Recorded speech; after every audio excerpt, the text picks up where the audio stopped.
Police report. Police report. Sa Police Report.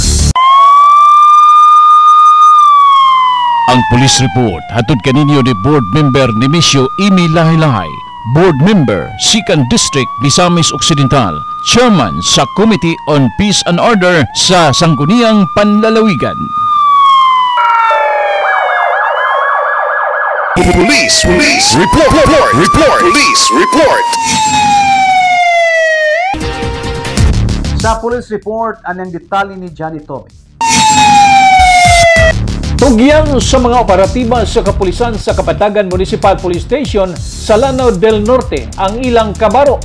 Kinihuman na kumpiskaran og binultong rim sa mga sigarilyo nga gituhang smuggled sa usa ka police checkpoint sa highway sa Barangay Butadon, Kapatagan, Lanao del Norte niadtong Hulyo 2 sa kadlawon. Ang maong pulis usa ka Staff Sergeant, 44 anyos, minyo og aktibong pulis sa Tandag City Police Station sa Surigao del Sur.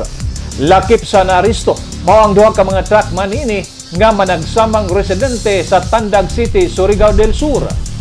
Sa investigasyon sa kapulisan sa Kapatagan, gikan ang maong kontrabando sa Ipel, Zamboanga, Sibugay ug biyahe unta ang maong kargamento padulong sa Zamboanga del Sur.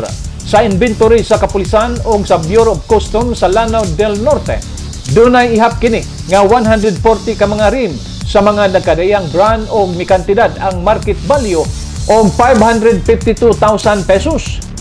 Ang nakumpiskar nga kontrabando og ang gikargahang behikulo nga usa ka Nissan Navara ana usab sa kustudiya sa Municipal PNP og giproseso na ang mga dokumento alang sa pag-aatubangong kaso.